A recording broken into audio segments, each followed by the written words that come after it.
industrial hemp industry. Likely the biggest one being finances. That's because most Wisconsin bankers are not yet on board. Rose Schmidt tells us what's next for the crop and those hoping it'll make the difference for their families. Rose. Well, Wisconsin hemp farmers tell me they're glad the Farm Bill was signed this month, making hemp legal across the country. It became legalized in Wisconsin about a year ago, but there are still a lot of kinks to work out financially.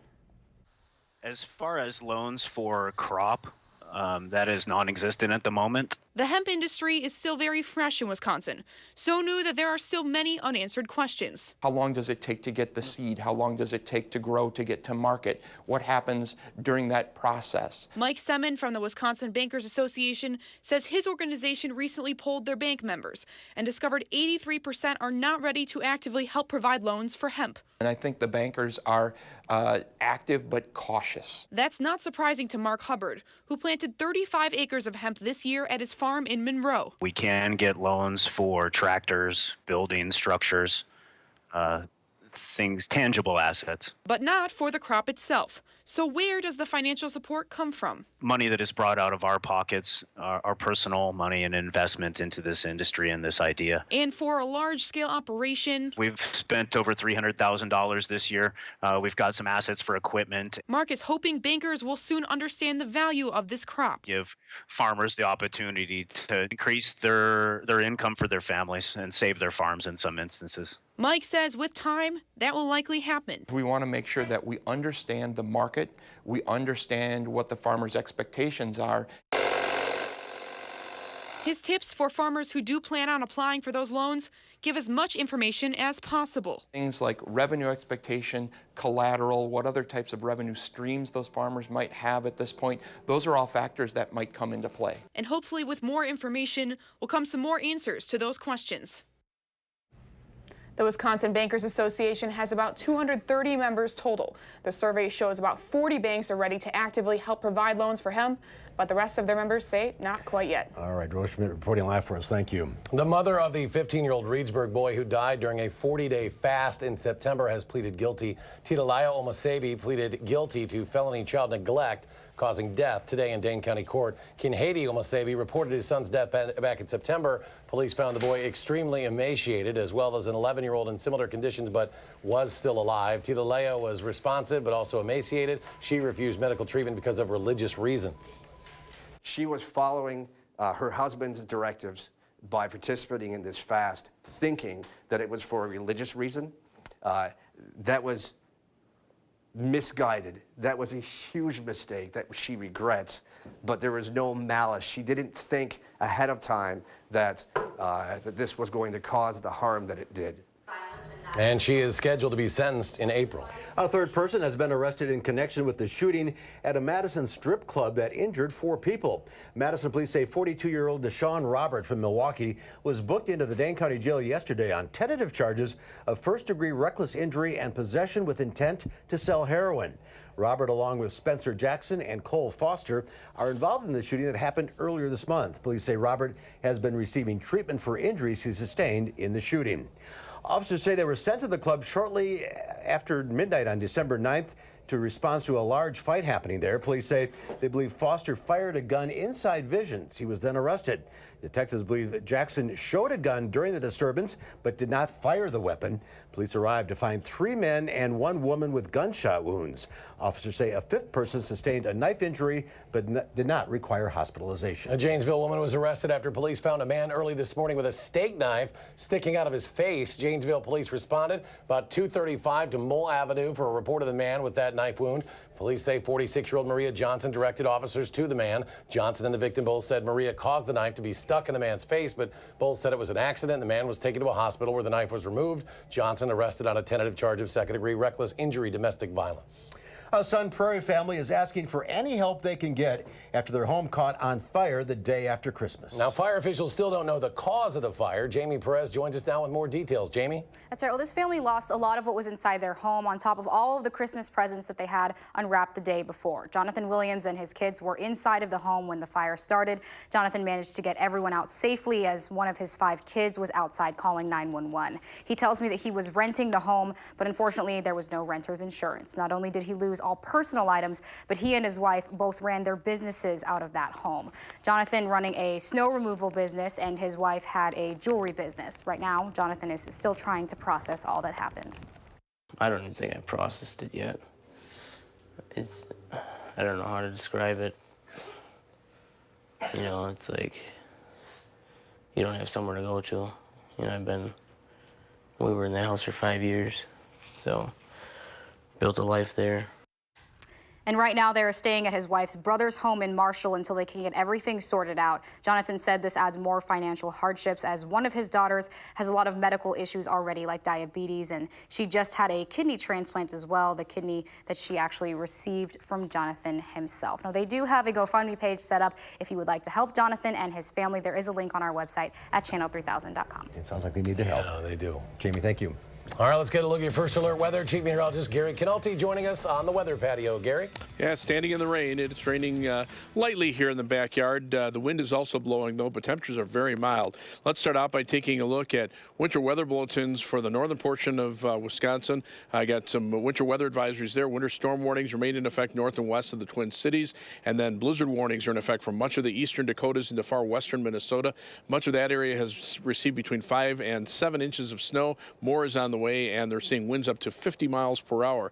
You can see where the rain snow line has lifted to pretty much north of about a Twin Cities to Rhinelander line. South of there, it's all rain. Even a couple of thunderstorms over parts of southern Iowa. I don't think we should expect any flashes of lightning here. Otherwise, we take a look at Doppler track. You can see rain showers continuing to lift northward across southern Wisconsin. Low temperatures this morning started out in the upper 30s after midnight, and then high temperatures today. So far in Madison, we've been up to 46 degrees. Temperatures have been in the upper 40s to our south. Current temperatures are near those high temperatures for the day, a few 30s up to the north, and visibility is in some areas down to about a mile and some fog, although the winds are mixing up the air enough to keep the fog away for the most part.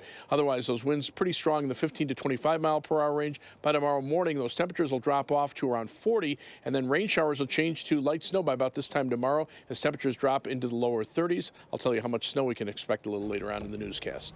All right, Gary, thank you. Today's rain might have dampened your spirits, but skiers and snowboarders are trying to stay optimistic. Amy Reed joins us live now from Cascade Mountain to show us their conditions and what they're hoping to see change. Amy? Yeah, the coverage is actually not bad, and if you guys can see on the slope behind me, back where those bright lights are next to those, there are snowmaking machines, and as soon as the temperatures are right, Cascade is going to start making their own snow. But today it was a little rainy here, but that didn't keep everyone home. But this is still a lower turnout than normal for the week following Christmas. Managers here at Cascade are hoping to see that change soon.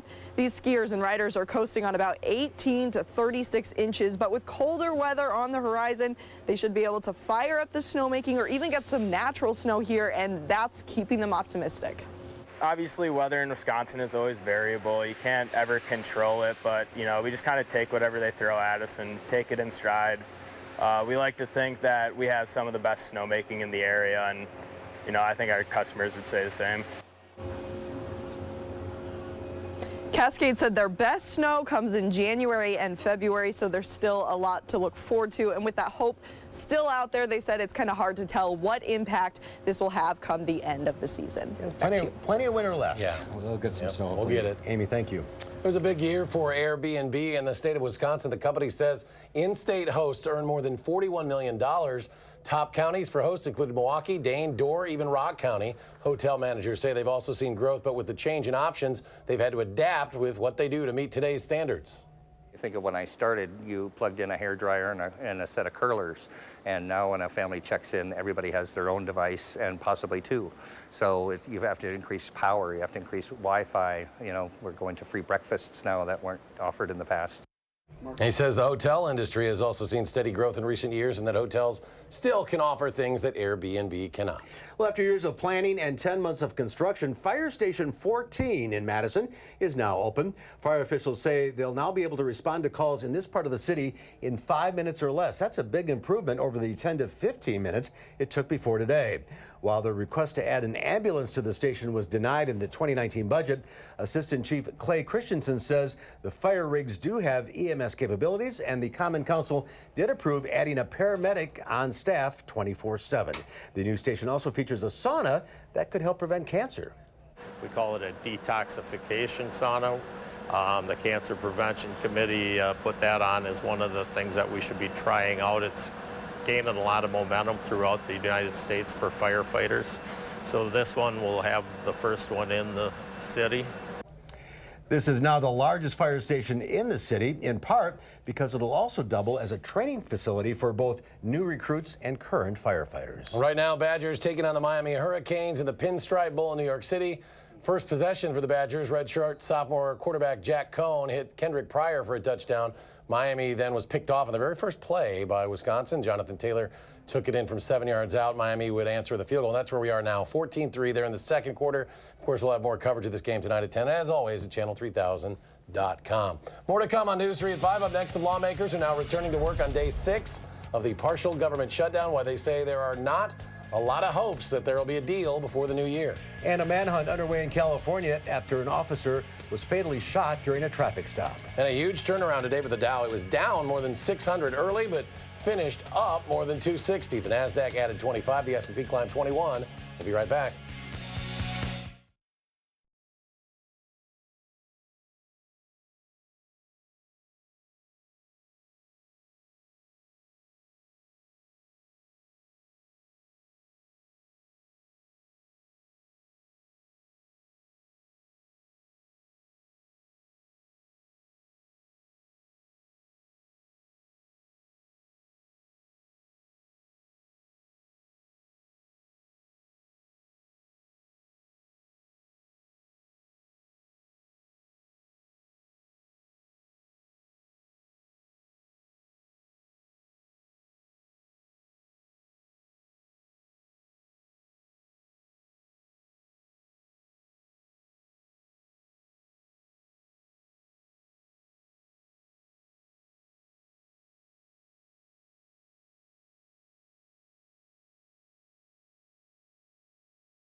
The Trump administration prediction that the shutdown may last into the new year seems closer to becoming reality. The Senate and House gavelled in today as expected before ending their sessions after just minutes.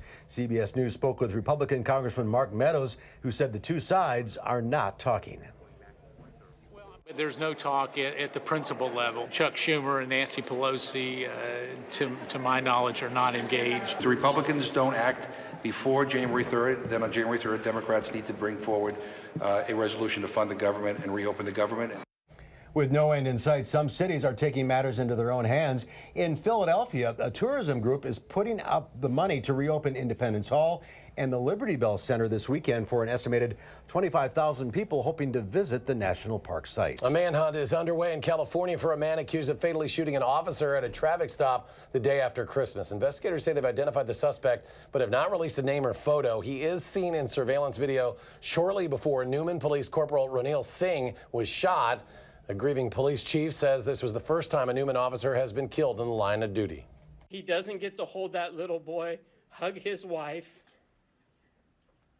say goodnight anymore because a coward took his life. Investigators say the suspect is in the country illegally. They think he's still in Stanislaus County where that killing happened. President Trump says the shooting death of a California officer by a man in the country illegally shows the need for a border crackdown. Authorities say police have video of actor Kevin Spacey groping a busboy at a Nantucket bar in 2016. That's according to a criminal complaint filed in Massachusetts. The complaint says the accuser, who was 18 at the time, took a Snapchat video of the incident. The accuser told police Spacey bought him several drinks and tried to get him to go back to his house. He says later in the evening the actor assaulted him. Spacey is charged with indecent assault and battery. Rescue efforts are continuing in Indonesia after a tsunami hit that area on Friday. The 16-foot ocean wave killed at least 430 people on the islands of Java and Sumatra. People along the coastline are now being told to stay inland due to fears of another tsunami, and now air travelers are also on alert. Police and rescue crews are still combing remote areas, helping evacuate stranded residents. The rescue efforts are being slowed by bad weather, torrential rain. The disaster agency estimates more than 20,000 people are now in shelters. A former First Lady has apparently bested another former First Lady to become the most admired woman in America. In a Gallup poll released today, First Lady Michelle Obama was voted the woman most admired by Americans this year. Obama has been on tour promoting her best-selling memoir, Becoming. The top spot was held by Hillary Clinton for 15 years. Gallup noted Clinton has appeared in the top 10 more than any other woman. Obama finished second to her 3 times before Clinton actually came in 3rd place this year. Oprah Winfrey finished second, while current First Lady Melania Trump took the 4th spot. Now the king is the king of sports again in 2018. Basketball star LeBron James, the Associated Press Male Athlete of the Year for the 3rd time after making an 8th straight trip to the NBA Finals. This year he also opened the I Promise School for at-risk children in his native Akron, Ohio. He also moved from Cleveland to the LA Lakers. Red Sox baseball star Mookie Betts finished 2nd in voting. It's the time for lists. It's also the time for rain. Gary Canalti in the backyard. We are still raining out there. You know, I put the umbrella down for just a quick minute, and then all of a sudden, boom, the showers have started back up again. So they're going to be off and on, but it is very mild out here. Also kind of windy as well. As we take a look at current temperatures right now, here in Madison, we're at 46 degrees. Temperatures are close to 50 in southeastern Wisconsin, and even in the northern parts of our viewing area, they're in the upper 30s, well above freezing. So precipitation is in a liquid form here in the form of some off and on rain showers. The steadier rain has lifted to the north into northern Wisconsin and changed into snow. Meanwhile, out to the west, there have been a couple of thunderstorms over parts of central Iowa. I don't think we'll see any flashes of lightning here. And then, of course, the steady snow from the Dakotas into the western half of Minnesota and far northwestern Wisconsin, where winter storm warnings are in effect, even a blizzard warning for parts of the eastern Dakotas. Winter weather advisories are in effect for parts of northern Wisconsin and part of the UP of Michigan. Live view from the Edgewater Skycam in downtown Madison. Some light rain falling in the downtown area. High today so far, that current temperature of 46. We started out at 37. That's 10 degrees above our average high temperature for this time of year. Right now, we have light rain falling at the airport, winds out of the south at 13 miles per hour, and the humidity at 93%. A little bit of areas of fog across the area. Temperatures right now range from the lower to middle 30s in northern Wisconsin to the mid to upper 40s here in southern Wisconsin, and 50s not far to our south. Chicago right now at 50 degrees. On weather track, this storm system now centered over western Iowa is continuing to lift northeastward. The strong to severe thunderstorms are moving through the Gulf Coast region, and then the wintry part of the storm to our north and west continues to move through from Nebraska through the Dakotas and into Minnesota.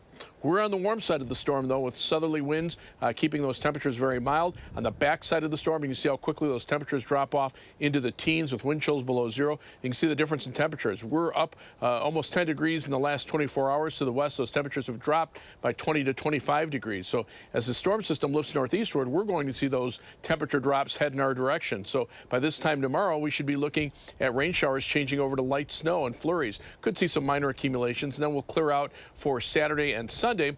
But just as quickly, the northerly winds on Saturday will become southerly again on Sunday. Temperatures will jump right back up into the middle 30s. We'll end the old year on a mild note with temperatures in the mid 30s to New Year's Eve. But after that, those temperatures will drop off very sharply for the start of the new year.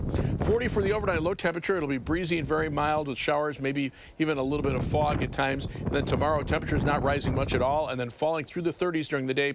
It'll turn colder with those showers changing to snow by mid to late afternoon.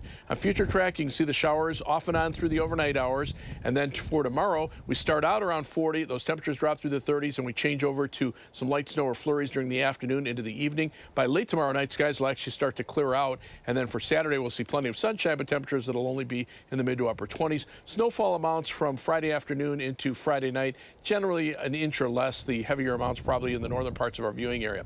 7 to 10 day forecast. Like I mentioned, mid 30s for Sunday and Monday. Then some snow showers right as the New Year rolls in along with a strong cold front. We drop to 21 for a high on New Year's Day. And by Wednesday morning, low temperatures barely above zero with wind chills, perhaps as cold as 15 below zero. Temperatures warm up again for Thursday and Friday with some flurries or freezing drizzle on Thursday. And then we drop back again into the upper 20s for next weekend. Seasonably cold for this time of year.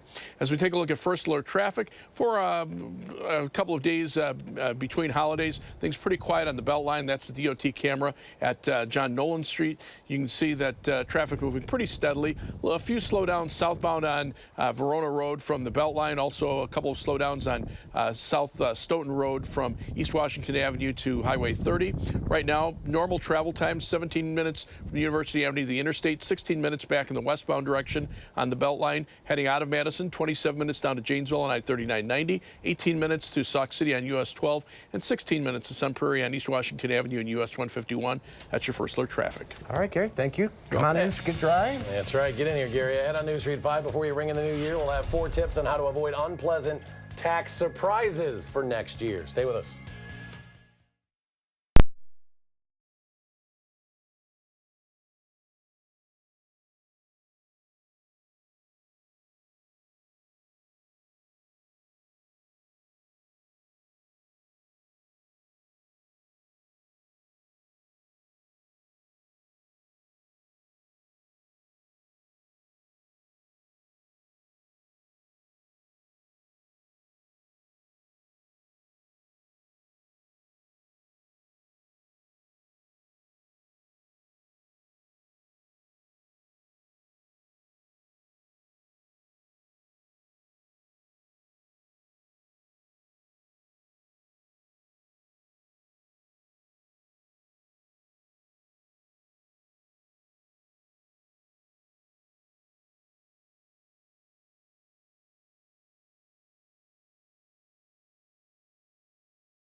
2018 was the first year under a new tax law, which was the largest overhaul of tax law in decades. And experts say if you don't prepare for tax day, you could be in for a costly surprise. Mary Maloney has 4 tax tips before you ring in the new year. Before you celebrate the end of 2018, do some work now to avoid unpleasant tax surprises next year. This is especially important because 2018 was the first year under the Tax Cuts and Jobs Act. A lot of people are wondering, am I going to owe money? Am I going to get money back? Experts say it's critical to invest your time in these year-end planning tips. Number 1, increase contributions to your retirement plan. It may be too late to max out your 401k, but experts say it's not too late for other savings accounts. Any sort of individual retirement account, an IRA or a Roth IRA, lets you make contributions for 2018, for this year, all the way till you file your taxes next year. Number 2, give to charity. Aside from being generous, giving your money to good causes also gives you major tax benefits. The new tax bill doubled the standard deduction for single taxpayers to $12,000. Number 3, calculate your tax liabilities. Experts say it's too late to make any major changes to your paycheck withholding amounts, but say you can estimate how much you'll owe in taxes next year and adjust your allowances for 2019. Do the work to know what you're going to owe so that you have the time and the space to think through, what do I need to do to change that? And finally, organize your financial documents. This is the most tedious step, but it helps you file sooner. And filing early means getting that potential refund check quicker. For Consumer Watch, I'm Mary Maloney. Or saving up for your payment. That's right. Another check of the weather when we return. Stay with us.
Here's a look at some of the stories we're working on.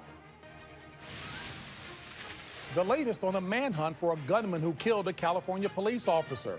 Plus, border chaos escalates as concerns grow about the health of young detainees.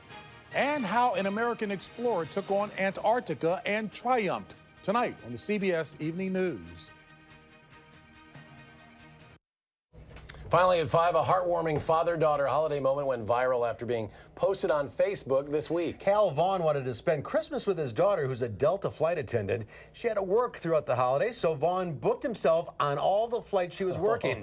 A fellow passenger on one of the flights shared Vaughn's story on Facebook, calling him a fantastic father. The passenger said Vaughn booked 6 flights in order to spend the holidays with his daughter. That is a good dad. $11,000. That's right. 28,000 miles, though. That's Gary. one way to do it. Right now, we just have some rain showers out there. Everything, though, in a liquid form with temperatures in the upper 40s across the southern parts of our viewing area. Very mild. All right, we'll have another update in 30 minutes on News 3 at 6. Stay tuned for the CBS Evening News.